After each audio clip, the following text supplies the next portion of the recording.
여러분, 열 손가락 깨물어서 안 아픈 손가락 없다라는 말이 있죠. 이 말은 특별히 부모님들이 자식들 모두를 사랑한다라고 이렇게 표현할 때 자주 사용되는 말입니다. 그런데 참 신기하게도요, 2011년도 미국 데이비스 캘리포니아 대학에서 연구진들이 그것에 대해서 나름대로 연구를 했습니다. 그래서 768명의 부모들을 대상으로 연구를 하니까요, 아버지들 중에 74% 그리고 어머니 중에 70%는요 편애를 한다라고 나름대로 연구 결과가 나왔습니다. 열 손가락 깨물어서 안 아픈 손가락이 없는 줄 알았는데 조금은 차이가 있었던 것으로 나름대로 연구진들이 이에 대해서 확인했다고 합니다. 그렇게 우리가 부모로서 자녀들을 사랑할 때에도요, 그런 한계와 또 그러한 연약함이 있는 것이 사실인 것 같습니다. 여러분, 성경을 보면 이 편애에 대한 주제가 꽤나 등장합니다. 특별히 가장 대표적으로 바로 이삭과 리브가 부부가 편애했던 장면을 볼 수 있습니다. 아버지 이삭은 형 에서를 더 편애했고요, 어머니 리브가는 동생 야곱을 더 편애합니다. 좀 신기하게도 편애를 낳습니다. 편애를 받았던 그 가정에서 자랐던 야곱은요, 그가 부모가 되어서 또 자녀들을 편애합니다. 특별히 이 야곱이 편애했던 사람은 요셉이었습니다. 왜 요셉을 편애했냐면 이 요셉은 뒤늦게 나이가 들어서 낳은 아들이 됐고, 그리고 그가 가장 사랑했던 바로 라헬의 아들이기 때문입니다. 그래서 이 요셉은요, 어린 시절부터 특별한 편애를 받습니다. 어느 정도냐면요, 형들이 10명 있는데 형 10명은 그냥 후지근하게 옷을 입었습니다. 그런데 이 요셉만큼은 이 아버지 야곱이 아주 예쁜 옷을 지어 입혔다라고 나와 있습니다. 채색옷이라고 되어 있는데 이 옷은 이렇게 소매가 길게 되어서 좀 더 화려하고 좀 더 고급스러운 옷이었다고 합니다. 그 많은 형들은요, 그냥 후질근하게 옷을 입혔고, 이 동생 요셉에게만 이렇게 채색 옷을 입혔을 때, 여러분, 이것이 얼마나 티가 나는 편애입니까? 그래서 굉장히 이 형들이 요셉을 미워합니다. 여러분, 편애가 집안에 있게 되면 편애를 당하는 사람, 그러니까 편애를 받지 못하는 그런 형제들도 어려움을 겪지만, 이 편애를 받는 입장에서도 거기에서 피해를 발생합니다. 그것은 무엇이냐면, 편애를 받을 사람은요, 편애를 받아서 그 인격과 성품에 나름대로의 문제가 생겨날 수 있다는 것이죠. 여러분은 본문의 말씀을 보면 이 요셉이라고 하는 사람은 17세의 모습을 오늘 우리에게 보여주는데, 그 모습은 편애받음으로 인해서 왜곡된 인격을 형성한 한 명의 17세 소년을 여러분, 오늘 말씀을 한번 보십시오. 먼저 이 요셉이 어떤 일을 합니까? 2절에 보니까요, 그는 형들의 잘못을 아버지에게 일러 바치는 고자질 쟁이의 모습을 보입니다. 그리고 그 이후의 모습을 봐도요, 그는요 굉장히 이렇게 뭐라고 할까요? 철이 없고 눈치가 없고 그리고 교만한 성격을 가진 인물로 드러납니다. 예를 들어서 요셉이 특별한 꿈을 꿉니다. 꿈을 꿨는데 그 꿈은요, 그야말로 자신에게 너무 좋은 꿈입니다. 그리고 그 꿈속에서 등장하는 형과 부모님들은 자신에게 절을 하는 꿈을 꿉니다. 그러니까 자신의 우월감이 드러나는 장면이 그 꿈속에 있었던 것이죠.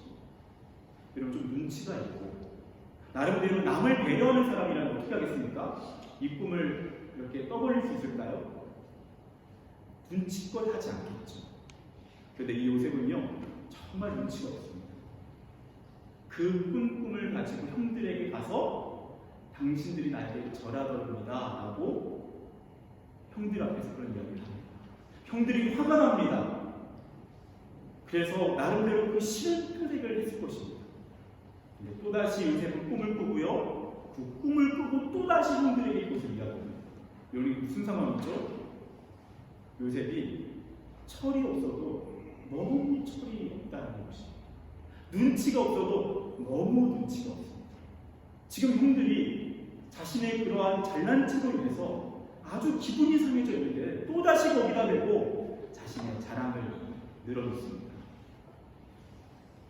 이러한 요셉의 모습을 보면요, 아버지의 편애로 인해서 형성된 아주 이기적이고 교만한 그런 인격적인 모습을 우리 살펴보게 됩니다.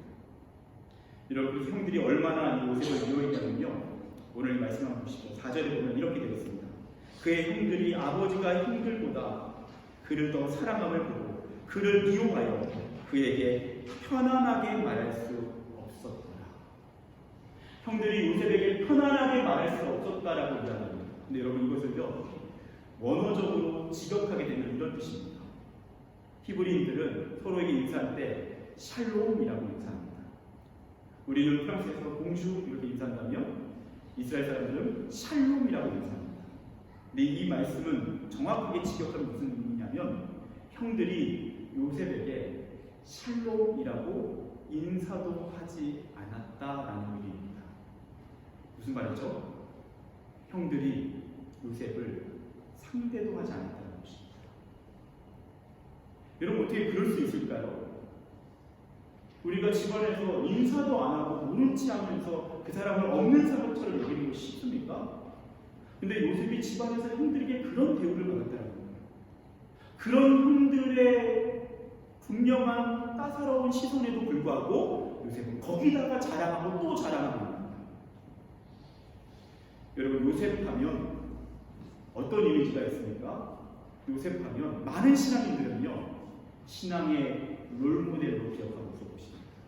그래서 자녀를 낳으면 요셉이라는 이름을 짓는 것을 참 좋아합니다. 참 좋죠, 요셉이라는 이름이요. 그런데 오늘 이 말씀에 등장하는 17세 요셉은 어떤 모습이냐면 철이 없어도 너무 철이 없습니다. 여러분, 오늘날 17세는요 좀 어린 나이에 속합니다. 그렇죠? 그런데 그 당시의 17세는요 성인입니다. 이미 장가도 갔을 나이입니다. 그리고 17세가 나이가 되면요 주도적으로 사냥도 하고 아버지에게 맡겨진 일들을 책임있게 감당해야 되는 그런 다 큰 나이입니다. 실제로 유대인들은 13세가 되면 남자들을 성인식을 하고요 그 사람을 성인으로 대우해 주죠. 지금 요셉은요 그러니까 어리기 때문에 이해할 수 있는 그런 상황이 아닌 것입니다. 나름대로 인격이 형성된 성인의 수준이 이미 되었지만 요셉은 여전히 철이 없는, 눈치가 없어도 너무 눈치가 없는, 그리고 교만한 모습이 오늘 이 요셉의 모습입니다. 근데 여러분, 다시 한번 생각해 봅시다. 그런 요셉이요 꿈을 꿨습니다. 그 꿈은 무슨 내용입니까? 형들의 단이 자신의 단을 향해서 절을 하는 꿈입니다. 그리고 10개의 11개의 별이 그리고 해와 달이 자신에게 절을 하는 꿈입니다. 이 말은 자신의 가족 구성원 모두가 자신을 향해 절을 했다라는 것입니다. 이 꿈이 나중에 요셉의 삶을 통해서 성취되는데 그것은 하나님이 요셉을 이집트의 총리로 세우셔서 그를 통하여 수많은 생명을 구원하게 하십니다. 그것이 하나님이 이 꿈을 통하여서 미리 알려주신 요셉을 향한 위대한 계획이었던 것입니다. 근데 저는요 요셉이 형들과 가족들이 자신에게 절하는 것에 포커스를 맞춰서 설명을 했지만 그런 생각 때문입니다. 그 꿈의 일부가 그런 모습이었고 그 일부에서는 또 다른 내용도 있었을 것이다. 그를 통해서 선한 영향력이 흘러가는 나름대로 그런 이미지가 있을 것인데 그것에 대해서는 쏙 빼놓고 자신의 우월감을 드러낼 수 있는 자신에게 절했던 그 내용만을 기억하고 떠벌렸을 것이다. 그런 추론대로입니다. 그만큼 요셉은 위대한 꿈을 꿨지만 그의 17세의 현실의 모습은 너무나도 철이 없어도 철이 없다는 것입니다. 그렇다면 여러분, 우리는요 이 말씀 속에서 그런 나름대로의 딜레마를 겪는 17세 요셉의 모습은 아직 너무 미성숙합니다. 그의 밤에 하나님이 그의 삶에 부여하신 꿈은 너무 위대합니다. 너무 거창합니다. 불가능해 보입니다. 이 꿈과 현실의 간극은 멀어도 너무 멉니다. 여러분, 하나님은 어떤 생각으로 요셉에게 이런 꿈을 주신 것일까요? 여러분, 보통 사람은요, 이 사람을 딱 봤을 때 이 사람의 목표와 이 사람의 지금 현실이 너무나도 괴리가 있으면 그냥 포기하고 다른 사람에게 좀 더 가능성 있어 보이는 게 사람에게 그 꿈을 부여할 것입니다. 하나님은 그러지 않으십니다. 하나님은 어떤 분이신가? 지금 우리의 현실에 부족함에도 불구하고 그런 우리를 포기하지 않으시는 분이십니다. 하나님은 요셉을 포기하지 않으십니다. 철이 없어도 너무 철이 없는 17세 요셉, 하나님 그를 향한 꿈을 주시고 그 꿈을 이루어 가시도록 그분의 일을 시작하십니다. 그 꿈과 현실의 간극을 좁혀 가시는 것, 그것이 하나님의 일하시는 겁니다. 여러분, 그렇다면 오늘 우리 이 말씀을 통해서, 그리고 그 뒤에 진행된 요셉의 삶을 통해서 우리는 하나님께서 어떻게 일하시는지를 확인하게 됩니다. 요셉의 현실과 하나님의 꿈의 간극이 너무나도 멀고도 먼데 하나님은 그것을 좁혀가기 시작하십니다. 근데 여러분, 그거 아십니까? 그 꿈과 현실의 간극을 좁혀가신 하나님, 그분은 그때마다 어떤 방법을 사용하십니까? 여러분, 그것은 바로 고난입니다. 하나님은 고난을 통해서 요셉의 삶을 다루어가십니다. 그 멀고도 먼 꿈과 그리고 땅에 처박혀 있는 현실, 그 멀고도 먼 간극을 고난을 통해서 좁혀가신 것입니다. 그래서 그 꿈을 향한 준비를 이루어 가신 것입니다. 그것이 하나님의 방법입니다. 여러분, 내 과학의 권위자 장봉선 박사님은요, 원래 생물학을 처음에 전공했다고 합니다. 그러면서 이 생물학을 연구할 때 나름 굉장히 재미있는 그런 내용을 발견했다고 합니다. 그것은 갑각류를 연구하면서였는데요. 여러분, 갑각류가 무엇이죠? 갑각류 하면 가재, 그리고 개, 새우, 이런 것이 갑각류이지 않습니까? 근데 자신이 그것이 궁금했다고 합니다. 갑각류 몸은요, 무엇이 둘러싸였죠? 껍질이 둘러싸였죠. 아니, 껍질이 둘러싸여 있으면 이 갑각류들은 어떻게 성장할 수 있을까? 여러분, 그렇지 않습니까? 껍질이 그 몸을 둘러싸고 있으면 그 몸이 점점 커져갈 때 어떻게 되죠? 그 껍질이 그것을 누르고 있지 않겠습니까? 그래서 그것을 연구할 때 참 재밌는 사실을 발견합니다. 갑각류가 성장할 때는요, 그 허물을 벗는다고 합니다. 그 성장해야 되는 시기가 되면 그 몸을 감싸고 있는 껍질을 벗는다고 합니다. 그러면 아무리 힘이 세고 그런 공격성을 가진 왕새우라든지 가재들도요, 그렇게 껍질을 벗은 상태에서는요, 가장 약해집니다. 공격을 당하면요, 상처를 입고요, 가장 연약한 모습으로 성장하는 시간이 갖습니다. 그리고 다시 껍질이 벗겨집니다. 그래서 이 박사님이 그런 이야기를 합니다. 사람의 몸은 갑각류가 아니지만 사람의 마음은 갑각류 같다는 것입니다. 무엇이죠? 사람이 성장하는 시기를 잘 보면요, 사람이 성숙해지고 그 꿈에 가까워지는 시기를 보면 그때는 가장 약해져 있을 시기라고 하는 것이죠. 여러분, 그렇지 않습니까? 여러분, 우리의 인생을 한번 회고해 봅시다. 우리의 인생 가운데서 가장 나 자신이 성숙해지고 철이 들었던 시간은 언제입니까? 그 시간을 돌이켜보면요, 갑각류처럼 우리가 강인하고 힘이 있던 껍질로 뒤덮여져 있던 시간이 아니라 그 껍질을 벗어버린 채 가장 약해지고 가장 상처를 입기 쉽고 가장 힘을 잃어버린 순간, 바로 고난의 때, 여러분, 그때가 사람이 성장하는 시간입니다. 우리가 성장했던 시간이었던 것입니다. 하나님은 그렇게 편안한 철없는 아들 생활하던 요셉을 불러내셔서 고난의 길을 걷게 하십니다. 마치 갑각류가 성장을 위해서 껍질을 벗어야 되는 것처럼, 그를 보호하고 있는 모든 껍질을 벗어야 되는 것처럼, 하나님은 요셉의 인생의 껍질을 벗겨버리고 가장 연약한 모습으로 고난의 현장에 걸어가게 하십니다. 요셉이 꿈을 꿉니다. 그리고 그때부터 어떤 일이 펼쳐집니까? 요셉의 고생길이 시작됩니다.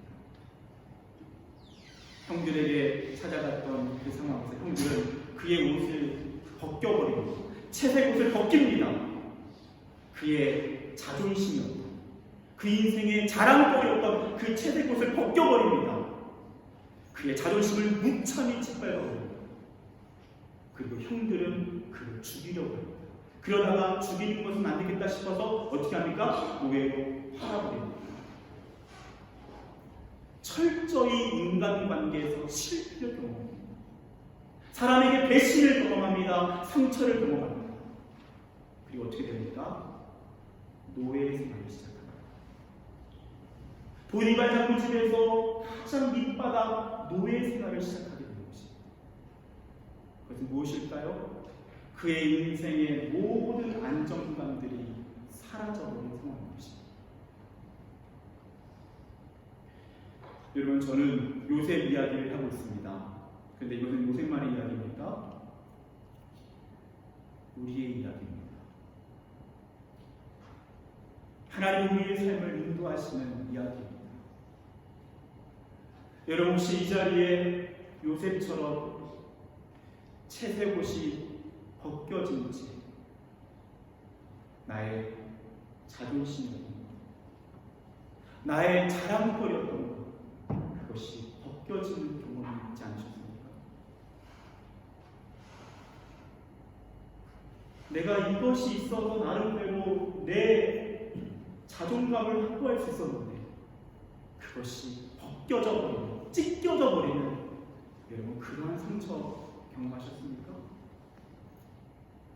여러분, 혹시 인간관계에서 이 사람만큼은 그래도 내가 믿을 수 있는 사람이야, 근데 그 사람이 뒤통수를 치고 뒤에서 나를 욕하고 나를 공격하고 나를 배신하는, 여러분, 그 인간관계의 쓰라린 상처, 여러분 경험하신 적 있으신가요?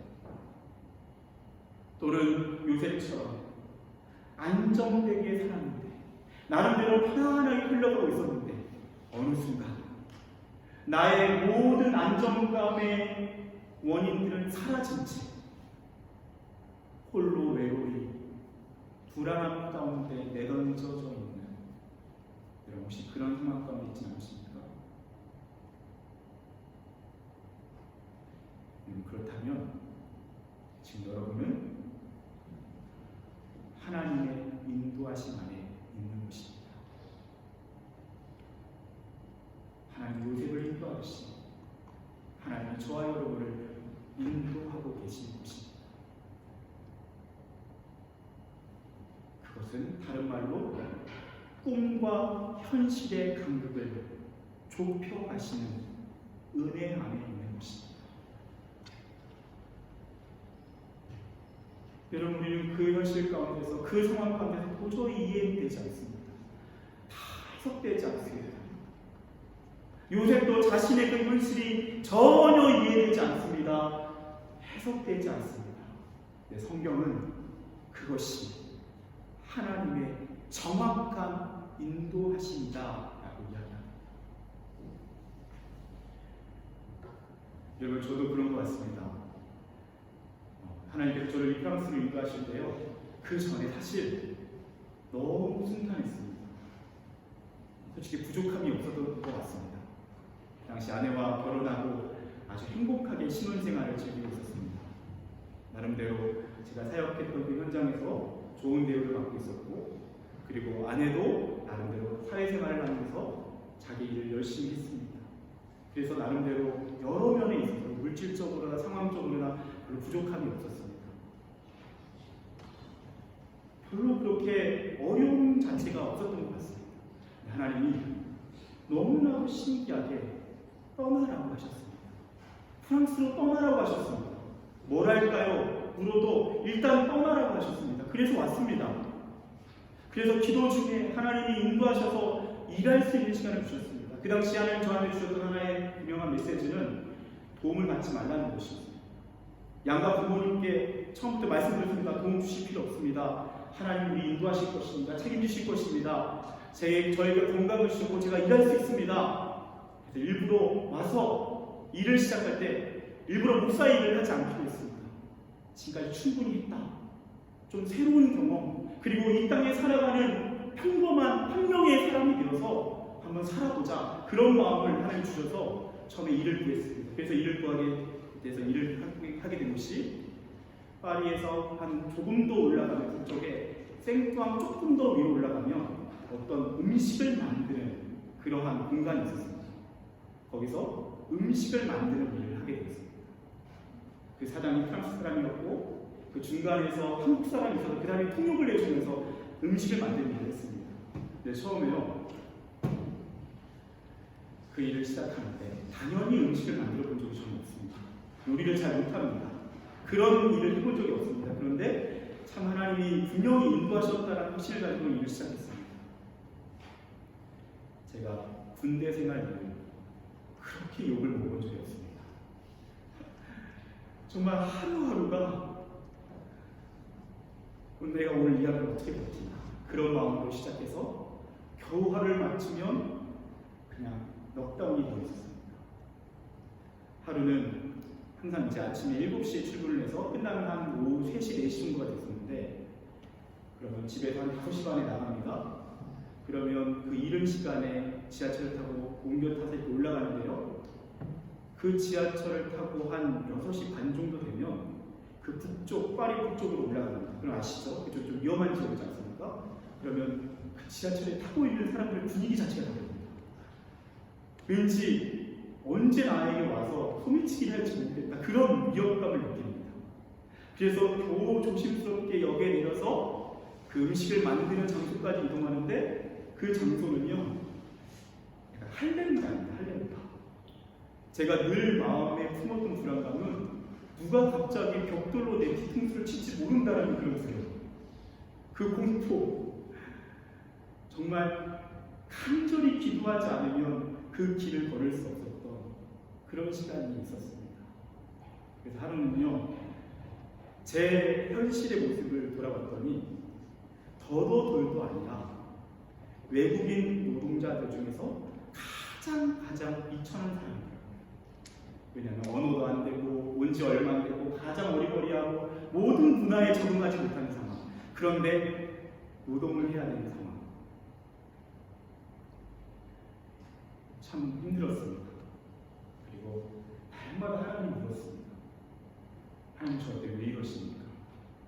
하나님 떠나라 하셨고 하나님 가라 하셨고 그래서 순종하지 않았습니까? 그런데 지금 저의 현실을 봤더니 이 땅에서 가장 비참한 외국인 노동자 신세 그보다 덜할 수 없는 그런 시간이 있었습니다. 그리고 사실 두려웠습니다. 어떤 두려움이었냐면 내가 다시 설교자로 돌아갈 수 있을까? 내가 이러다가 다시 목회자로 돌아갈 수 있을까? 그 두려움이 제 안에 참 많이 엄습했습니다. 그리고 그 노동의 현장에서 들었던 모욕적인 말들이 제 안에 큰 상처가 되었습니다. 어떤 때는 월급에서 일부가 뜯기기도 하고요, 떼이기도 하고요. 나중에 그 월급을 못 받아서 나중에 싸워서 더 받아내고자 되지도 않는 말을 하면서 그렇게 비참하게 수치스럽게 제 의견을 전달한 시절도 있었습니다. 여러분, 그때 하나님 저에게 주셨던 은혜가 뭔지 아십니까? 성도들이 떠올랐습니다. 제가 교회에서 사역할 때 그 예배당에 앉아있던 성도들이 떠올랐습니다. 그 성도들이 일주일 내내 그러한 삶을 살면서 오신 분들도 있겠구나. 저는 목사로서 쉽게 여러분 새벽기도 나오세요, 여러분 수요예배 나오세요 그랬는데 그 말이 어떤 성도들에게는 폭력일 수 있었겠구나. 부족한 저의 이 마음에 성도들의 삶이 보이기 시작했습니다. 그리고 지금 이 말씀을 준비하고 돌이킬 때 가장 상처받고 가장 비참하고 가장 수치스러웠던 그 시절이 하나님의 꿈과 나의 현실의 그 간극을 좁혀 가시는 은혜였구나. 그것을 깨닫습니다. 사랑하는 여러분, 하나님은 여러분을 향해서 위대한 꿈을 가지고 계십니다.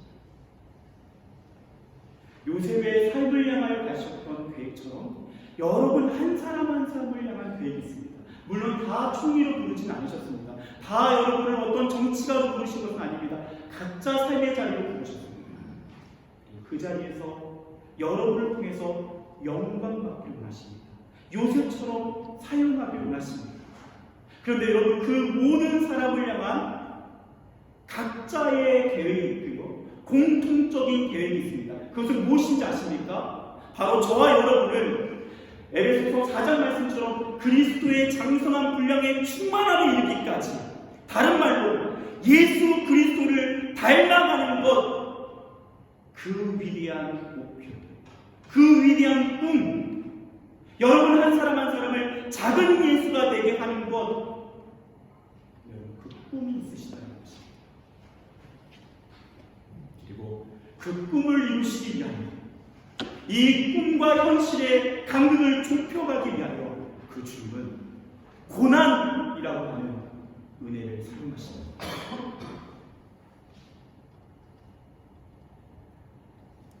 지금은 다 이해되지 않지만, 지금은 다 설명되지 않지만, 지금은 절대 해석되지 않지만, 저와 여러분 안에 이 믿음 하나 있기를 축복합니다. 바로 요셉을 인도하신 하나님이 지금 나를 인도하신다. 하나님은 실수하지 않으신다. 그 요셉의 실패 하나하나가 하나님의 계획 안에 있었다. 나의 실패가, 나의 상처가 하나님의 계획 안에 있다. 할렐루야. 여러분, 그 하나님의 선하신 꿈 안에 여러분의 믿음을 드릴 수 있게 축복합니다. 여러분, 그렇게 주님 앞에 고백할 수 있을 때 여러분, 우리도 이렇게 기도할 수 있겠다는 생각이 듭니다. 세브란스 병동에 있는 기도문입니다. 제가 한번 읽어드리겠습니다. 하나님, 때때로 병들게 하심을 감사합니다. 인간의 약함을 깨닫게 해주시기 때문입니다. 고독하고 외로운 것도 감사합니다. 그것은 하나님과 가까워지는 기회가 되기 때문입니다. 일이 계획대로 안 되도록 틀어주신 것도 감사합니다. 그래서 저의 교만이 깨지기 때문입니다. 돈이 떨어지고 사고 싶은 것도 마음대로 못 사게 하신 것도 감사합니다. 눈물 젖은 빵을 먹는 심정을 이해하게 하기 때문입니다. 자식들이 공부를 기대만큼 안 하고 아내가 미워지고 부모님과 형제들이 짐스러워질 때도 감사합니다. 그래서 그들이 저의 우상이 되지 않게 하기 때문입니다. 때로는 허물을 느끼게 하고 때로는 몸이 늙고 아프게 하심도 감사합니다. 그러므로 인하여 영원을 사모하는 마음을 가지기 때문입니다. 불의와 부정이 득세하는 세상에 태어난 것도 감사합니다. 하나님의 의를 사모하기 때문입니다. 제게 잘못하고 저를 비방하는 사람들이 있게 하심으로 감사합니다. 그럴수록 더욱 겸손해지고 더욱 노력하기 때문입니다. 오늘 밤 잠 못 이루고 뒤척이게 하신 것도 감사합니다. 그래서 병들고 고통받는 이웃들을 위해 기도할 수 있기 때문입니다. 하나님, 그럼에도 불구하고 제게 감사할 수 있는 마음을 주신 것을 더욱 감사합니다.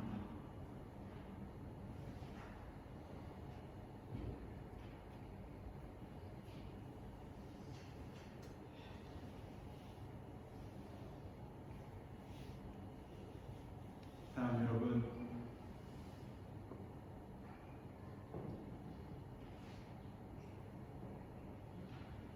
꿈과 현실의 간극을 좁혀가시는데 고난, 그 고난이 우리를 철들게 하고 이 위대한 감사의 자리로 인도할 줄 믿습니다.